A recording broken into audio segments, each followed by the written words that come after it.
episode of MFA Writers. In the last couple of weeks, we've received a bunch of messages from listeners via email and social media, letting us know how helpful the podcast was this application cycle. It really makes me so happy to know that the podcast is helping. So I just wanted to take a minute to say thank you all so much for listening and for reaching out with your kind words. It means a lot. If you want to get a hold of us, you can find MFA Writers on Instagram and Twitter, as well as mfawriters.com. We love to hear from listeners, so feel free to shoot us a direct message on one of those platforms or an email at mfawriterspodcast@gmail.com. And if you have a minute to rate or review the show, the best place to do that is on Apple Podcasts. Doing so will help boost our podcast as we try to boost these amazing writers.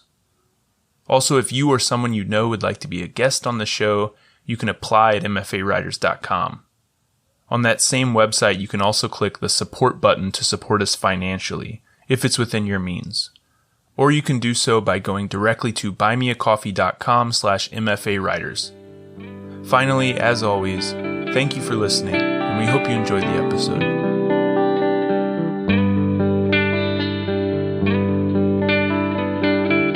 Welcome to MFA Writers, the podcast where we talk to creative writing MFA students about their program, their process, and a piece they're working on. I'm your host, Jared McCormick. Today I'm with Suli Holum. Suli is a Philadelphia-based director, performer, choreographer, and playwright who recently graduated with an MFA in dramatic writing from Goddard College in Vermont, where she was the recipient of the 2020 Engaged Artist Award. She's a member of the Wilma Theater's Hot House Company, a founding member of Pig Iron Theater Company, and co-artistic director of Suli Holum Projects. Her work includes Drama Desk-nominated Chimera and The Wholehearted. She's the recipient of a Drama Desk Award, a TCG Fox Resident Actor Fellowship, a Barrymore Award, an Independence Fellowship, and NEFA Touring Grant. Credits at the Wilma include Romeo and Juliet, Dance Nation, and Minor Character. And you can also catch her on HBO's Mayor of Easttown. Today she is going to read a monologue from her unpublished play, Laylie Dove Stanton Outruns Them All. So Laylie Dove Stanton Outruns Them All is the story of an Indigenous woman, a member of the 3 affiliated tribes, who is searching for her lost child. It's her encounter with a group of settlers. It's also a reckoning about land and water and oil. We are in a double-wide trailer at the edge of a family farm in North Dakota, now defunct. The bedroom door opens. In shuffles Jason's mom / North Dakota. The same middle-aged white woman as before. She's now half-dressed in an old pageant gown, holding a Miss North Dakota sash. Her wig is askew, revealing her bald head and the tail end of a Frankenstein gash held together with surgical staples. She's humming and practicing dance moves. She crosses into the room and stands, silent, looking out as if she's searching for something just beyond her reach. She clutches a Bible to her chest. "That snake, he said to Eve, psst. He said, psst. You're only getting half the story. Don't you want to know everything? So she ate of that fruit. And then she knew it all. Got 'em both kicked right out of paradise. And men got selective memories. You ever notice that? That's from Adam. Like most men, Adam was able to forget all he knew. Blank slate, like most men. Just make a mess of everything, leave it to someone else to clean up. They do it easy, but not women. Oh, no. We have to bear the burden of cleaning up their messes. But also keeping our mouths shut and keeping it to ourselves and having faith that the good Lord in his infinite wisdom knows even more. It's a struggle. Lord knows. And God made men stronger and women smarter. Explain that. You can't. God only knows. I just feel like I can see things, Lord. Like I know. But nobody's got the whole picture. It'd be too much, even for Eve, certainly for Adam, but even for Eve. But I can see things. I can see that men and women are like oil and water. Used to be water was for raising crops and raising animals and raising families, but the water was wild and it needed to be harnessed and tamed so it wouldn't rise up every spring and flood our farms. The men had tried so hard to prove that they were in charge, had dominion, were in control of destiny. They nicknamed the river Old Muddy, and they chopped her up into pieces with the main stem dams and harnessed her power to bring us out of the dark. Electric. And we spread. Our towns grew, and our families grew, and our farms grew, and that was progress, and they were so proud of themselves, but the men had more to prove. When they first found the oil, it was just a well here and there, and you drill it and be done. So there was the life of the farm still, and the crops and the animals and the kids, and there was just the little spots here and there where nothing could grow, where the oil would flow. But the men wanted more. So they figured out how to use the water to get to the oil. Just mix it with poison and sand and blast it into the bedrock. The water said, "No, you don't get to do this. Force your way in where you don't belong." And the men said, "That's what you think." Water said, "You're poisoning the well. This is going to hurt you. This is going to kill us all." Men said, "Shut the fuck up and do what I tell you. You think I can't get away with this, but I can, and I'll prove it." I used to look out that window over there and watch the sunset. Yeah. Every evening at sunset, I'd pick up the phone and I'd ring my friend Darlene, and we'd gossip about everything we knew as we watched the sun setting over our fields. And now there's a flare burning out there night and day so that I have to draw the blackout curtains against it. And Darlene sold the farm and moved to Cincinnati, and I'm left all alone with a dead field and flames. And I've got this cancer in my brain. I feel too young to die, but what do I know? What do I know? It's in there. Cancer seeping in the cracks, drowning out my sense, my good sense. Well, pretty soon I'll be like Adam. A clean slate. I can't wait. Suli, that was awesome. Thank you so much for reading that. Thanks for letting me read it. That was so fun. We've only had a couple of theater like stage writers on the show before, but both times I'm just like completely blown away by the readings. So good. Thanks. Yeah, it was great. So my first question is about your writing process a little bit, because in general, writing is thought of as like this solitary art form, but that's not always the case for you. As a playwright, you do a lot of what they call devised work. And so for those of us who are novices to dramatic writing, first, could you tell us what is devised theater? Yeah, totally. So devised is it's a little bit of a term that describes what something is not, right? Because there can be so many, there's so many approaches that fall under the term devised. But it's basically what you just laid out, which is to say that theater is an art form. It's not a literary form, theater. Right. And a script, whatever ends up on the page, is a blueprint for a time-based event. And so a lot of times, the way that a devising process unfolds is that a writer is in the room bearing witness to proposals that performers are making in real time, and then receiving that, and then maybe going off and shaping it, and then handing it back in this kind of iterative sort of conversation.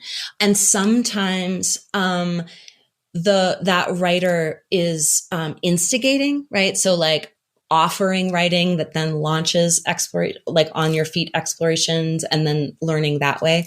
That's a process that I did for many years with a playwright named Deborah Stein, where I was primarily the performer and she was primarily a writer. But, I also write, and she's a great director. And, the pieces kind of came into being in this like back and forth conversation between on your feet creating and the sitting down and writing in your chamber kind of writing. Yeah, right.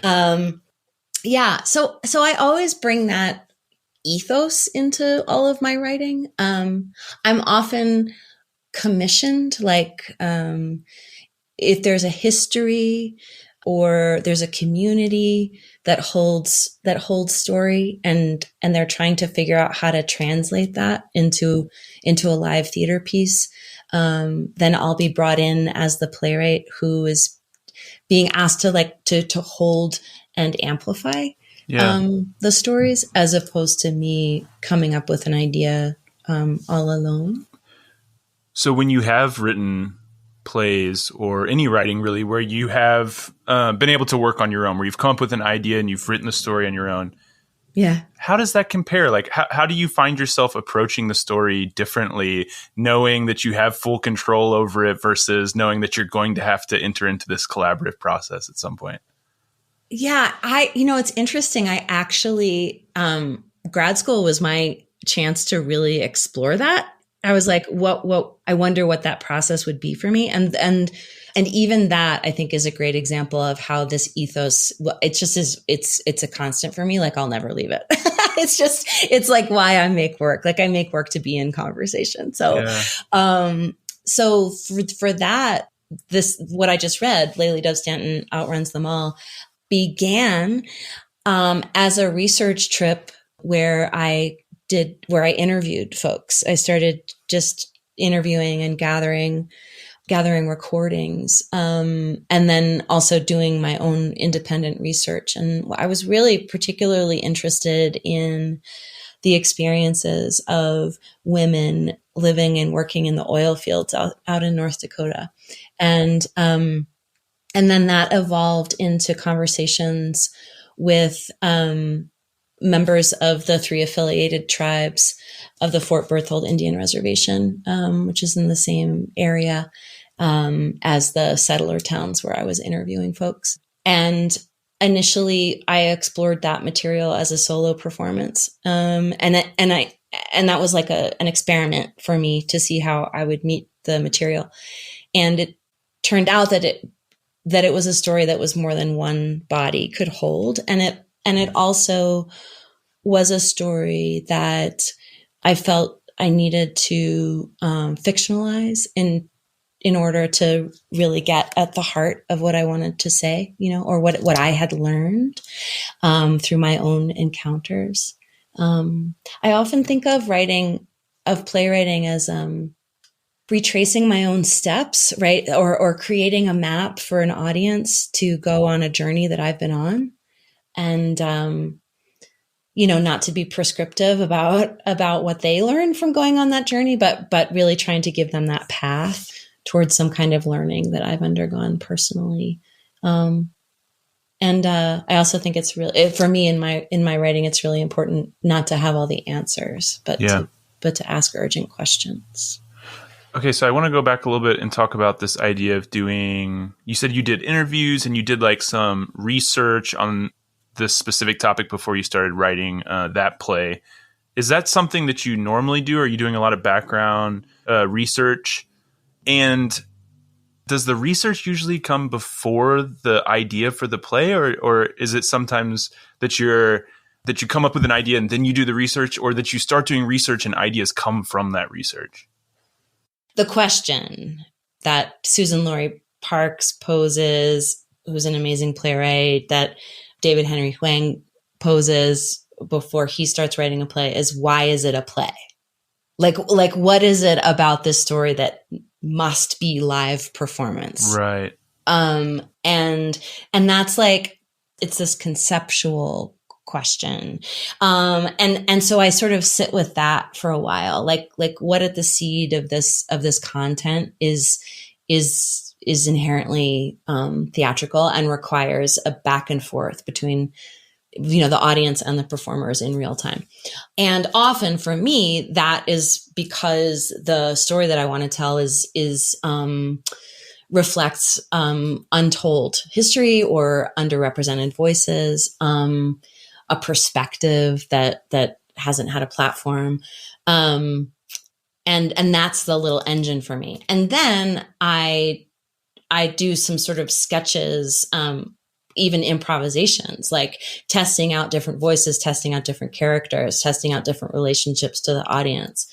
And then I have to go back in and like do the deep dive research so that whatever I'm doing is coming from a place of authority. And I don't really trust individual authority. I believe in group authority. So that's why I like to be in conversation, in collaboration. I really like to work with community members, people who have lived experience that I don't have, if I'm writing across lived experience. That's why I'm never all alone.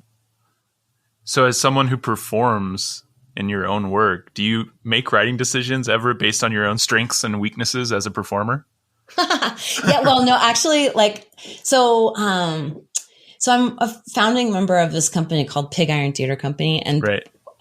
We started that the summer after my sophomore year of college, like when I was just a little kid.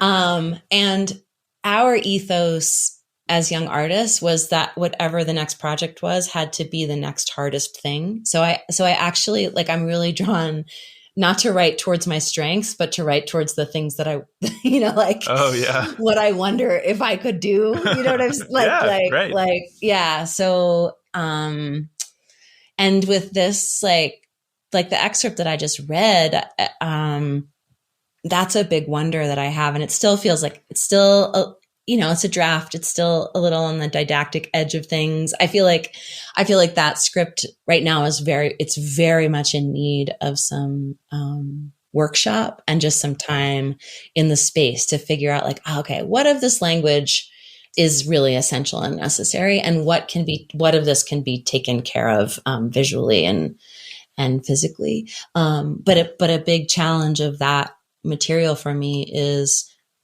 in that character, I'm grappling with my own settler identity and the legacy that I carry. And I have, that character is inspired by women who trusted me, who I sat with, who I both identified with and also found very problematic, and I'm really curious about embodying that and navigating it in a way that's truthful and complicated. And yeah.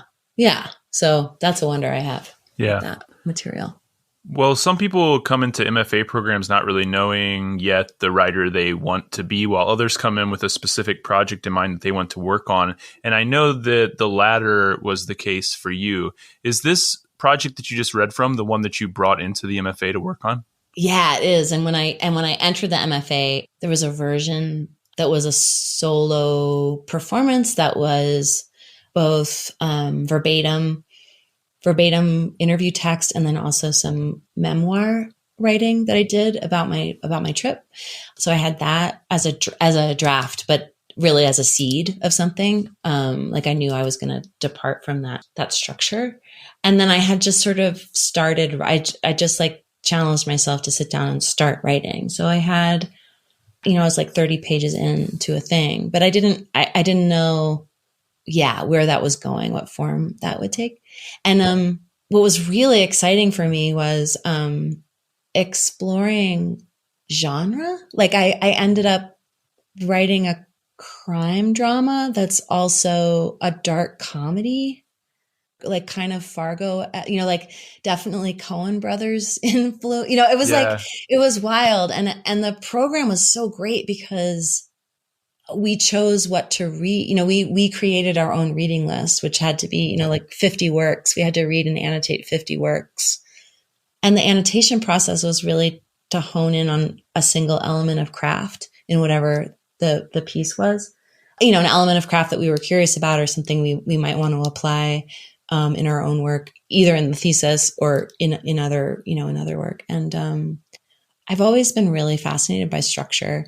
And then I also got exposed to hybrid, worked with poet, just like exposure to poets and like, there's just a really beautiful deep dive into the intersection between form, content, and process. Was that your hope when deciding to attend an MFA, that you would get exposure to some of those things and that would help you finish the piece?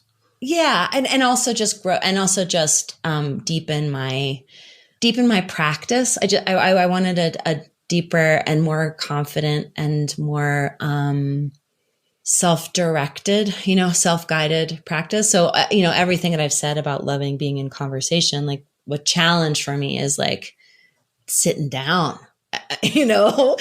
sitting down to do the writing and, right. and the writing and the rewriting and being in conversation with my own work and really hearing my own voice as a writer.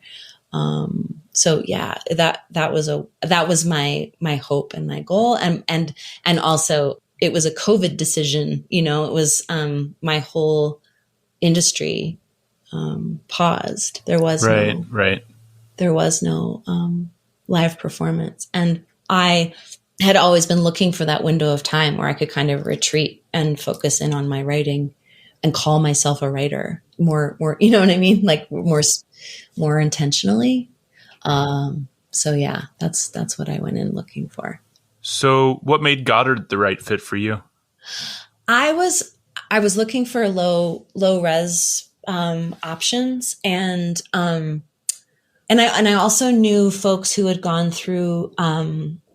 There's an interdisciplinary arts MFA through Goddard, which a lot of people that I know had gone through and had great experiences. I also was an artist in residence at Goddard, like many moons ago. So I'd been to the campus and I'd performed in the theater there, and it's a funky place. And I had great conversations with some of the faculty, and Goddard is one of the very few low residency writing programs that offer a dramatic writing concentration. That's really rare. I actually think there's a good reason for that, because writing for performance, like, it makes sense that most playwriting MFA programs are on site, because you got to be in relationship with actors and directors and be in space and around tables and reading things together. Like, that's such a huge part of the art form. But for me personally, after working professionally in theater for, almost 20 years, and also being a working theater person, I knew that I could supplement what I was getting through Goddard with my own circle of collaborators and friends. So yeah, so it felt like the right fit for me. And it had the flexibility that I needed for my family as well. So according to Goddard College's website, they launched the nation's first low residency Master of Fine Arts and Creative Writing program in 1976. Today, they welcome writers in a variety of genres, including libretto, television writing, and the graphic novel, as well as creative nonfiction, poetry, dramatic writing, fiction, speculative fiction, and hybrid forms. So just like you said, a lot of flexibility there with the types of genres that they offer, which is pretty unique. I had some trouble finding information on their website, and I was hoping you could help us fill in some blanks. Sure. So how long is the program? 2 years. 2 years. Okay. And I saw that the residencies are like 8 days long, and they take place at the start of each semester? Yes, that's right. So walk us through a typical residency and how it prepares you for the semester.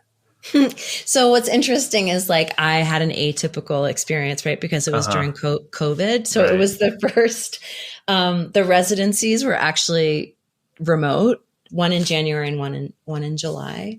And we were divided into cohorts. And sometimes your cohort is all one genre, and sometimes it's a mixed genre cohort. And you have an advisor, and you meet as a group every day of the residency. You have sessions with that group and that one advisor, who is your advisor for the entire semester. And then outside of that daily meeting time, there are workshops. So you can take intensive workshops in any genre that you wish with any of the faculty that are participating in the residency, and with students in any genre. And there's downtime to do a bunch of writing when you're doing your residency week. You have the required meeting of your cohort with your advisor every day, and then there are required genre intensive workshops that you need to go to. But everything else is choose your own adventure during residency. Well, I assume even now when it's not virtual anymore, it's probably the structure is pretty similar, except you get to go in person and hang out on the campus in Vermont. You said you've been to the campus. What's it like there? It's rural, super rural, remote, like rough-hewn kind of a situation. It's very beautiful. It's very Vermont. And then there's two campuses. There's a Vermont campus, and then there's also one in Washington State. So there are two options, and the faculty, there's different faculty at the two locations. Okay, so you can actually apply for the MFA program at either one of those campuses. Yes, and then you would go to those either the Vermont one or the Washington State one, depending on which one you're in. You'd go there for the residencies. Yes, that's right. And you can sometimes folks shifted, they started at Vermont, but then there's like a faculty member in Washington that they really wanted to work with, and they were able to shift. And also, like, part of what Goddard discovered during COVID was that the remote learning was a possibility, and it increased the options for people participating in the program. And so I think they're considering maintaining that moving forward. And also that folks can, you can be the Washington campus, but you can participate in the Vermont residency. So they're in the process of like expanding access. Right. For folks if they want to do more than just the 1 8-day residency. Cool. And when students are not in the residencies, it looks like they work on writing packets, which must be turned in 4 times per semester, according to the website.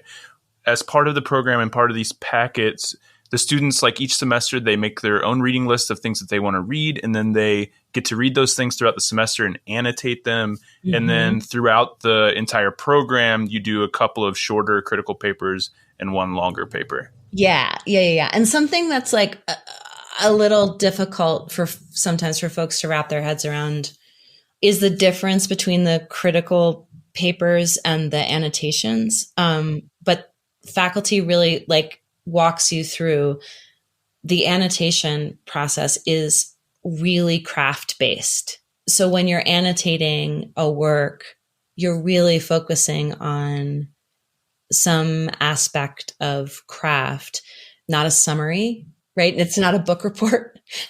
And it's not a critical analysis. It's not, there's no critical theory, it's like, how is this writer using ellipses and why? What's the impact of the ellipses? How might I use an ellipsis? You know what I mean? Wow, this is a very potent ellipses. I wonder how I might apply ellipses in my work. Right. Or Lieutenant of Inishmore is a play that has a live cat on stage. What's that about? What's, the craft of live animals on stage, right. Stuff like that. Whereas the critical papers are more, can have a little bit more critical theory involved. I was able to, for me, I really wanted to delve into questions around writing, transracially, transculturally, and my long critical paper was about, I did an analysis of successive drafts of The Revenant, the screenplay for The Revenant, which was a really useful example of what can happen craft-wise to a script when you use cultural consultants. but also I also turned to, there was this really awesome guide for writing across difference called Writing the Other, which is actually geared towards like fantasy fiction and science fiction writing, but absolutely applied to dramatic writing. So so that was that's like an example of what that long paper could be, and it's great. Yeah, I think that's good to know. I think for some people who are pursuing the MFA and are really excited about workshopping their work, doing so much critical work might sound a little bit intimidating, but you told me that reading and annotating work ended up being one of your favorite parts of the program. You described it as a huge gift to you as a writer and something you will never stop doing. So maybe you can tell us a bit more about that. Yeah, it's really, once you get going and you realize that every time you do one of those annotations, you've added another tool to your own toolkit as a writer, it starts to feel really empowering. For me, the challenge of writing mystery, like how to write mystery, like what is it to write mystery, or to set up the circumstances in a way that keep the audience questioning, right? And when where do the payoffs land? That kind of stuff. Yeah, like what are the specific moves that the writer makes to make this pay off, right? Yes, like identifying that in the work. That sounds interesting. Yeah. Yes, but then also like really surprising nuggets, like really delving into the impact that in musical theater writing, right? Like you give a protagonist an "I want" song, and the audience knowing what a character wants immediately endears suddenly they're really invested, right? So how you can apply that in any genre, right? It's just this little insight into investing in that "I want," or you can be subversive about that. Like for what I ended up doing in my play is I gave a character basically an "I want" aria monologue pretty early on. And by the end of the play, you realize that she's not the good guy, but using that little element of craft really allowed me to do that reversal. It's really nuts and bolts stuff. Yeah. Which can sometimes go overlooked. So I think it's cool. It's a cool thing that they have you all do there. And then I also read that halfway through each semester, there's something called a virtual packet. What is that? So you've got this advisor, you've got this faculty member who you send your work to. And I forgot to mention that every packet also has creative writing. So you're also sending pages. Okay. Right. And I actually like my first quarter, I sent a bunch of writing on my play, and I also sent a packet of poetry. You can share writing that's not in your genre too. And then your advisor sends you a letter in response to everything that you've submitted, and either asks you may be asked to do rewrites on your annotations or your critical work if they feel like you haven't gotten there yet, and then feedback on your creative writing and some instigations. And that's just a beautiful record, because by the end of the program, you have this, like, you can go back to any of those moments, right. Which is pretty cool. And then the virtual packet is you gather your questions, the things that you really feel like you need to talk to your advisor about in person. You can have email back and forth with them, but this is a chance for you to do a phone call or a Zoom, or it's the chance midway through the semester to have a face-to-face, because there are certain things that you need to, you can't really do in a written exchange. That makes sense. Yeah. Well, another thing that's unique about Goddard is its teaching practicum. Most low-res students leave without much, if any, teaching experience. So how does Goddard's practicum provide students with that experience? It's really special. Like it's the thing to know about Goddard is that it's a really good place for people who are self-motivated and maybe, people who tend to kind of bristle at too much structure. Okay. So, but it also can sometimes feel like, where's the structure? but it actually feels like a beautiful prep. For me, it was like galvanizing because it does prepare you for the writer's life where you are creating your own structure. So for the teaching practicum, you design and implement your own teaching, and people did all kinds of things. Like one student did a writing class in her parents' retirement community, and taught a series of classes in like story gathering and then adapting their personal stories into short plays. For example, I was able to do my teaching practicum as part of the MFA program that Pig Iron Theater Company runs, where they don't have a lot of emphasis on the written word in that program. So I was leading classes in writing on your feet, and then also giving them structures for how they might do some writing on their own, and then bring it into the room as instigation. So it's a very broad range of things that you can teach. Does have to be related to writing. Yeah. And it doesn't have to be related to your genre, but it's, for obvious reasons, it's helpful for you to get that experience. And you have to design the curriculum, and you have observers come in and write about your teaching. And there's a lot of writing that's associated with that as a record of that experience. And then you have to write a teaching paper where you write about your experience throughout the whole teaching process, and what was of value for you. Well, it's a great opportunity, I think, for anyone who needs to do a low-res program but would also like to get teaching experience, because I'm not sure that I've really heard of any other low-res program that has kind of a built-in system for getting the students some teaching experience. Yeah. And obviously, because it's low-res, you end up doing that teaching wherever you are. Right. And they're pretty great about, like, if it's 4 students who meet in a coffee shop, they're just like flexible about what people can do. Yeah, which is cool. Well, in most MFA programs where you're in person, students are teaching and they're getting some funding related to that. That's one thing that I couldn't really find on the Goddard website, was whether there are any opportunities for funding, any fellowships, scholarships, things like that. Do you know anything about that? There are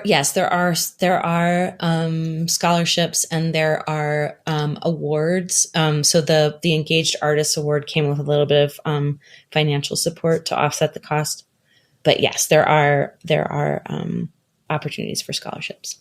And are those the kind of scholarships that you would apply to each year? Or is that something that everyone who applies is considered for those? If you're interested in pursuing financial aid, that's something that you do when you're going through the application process.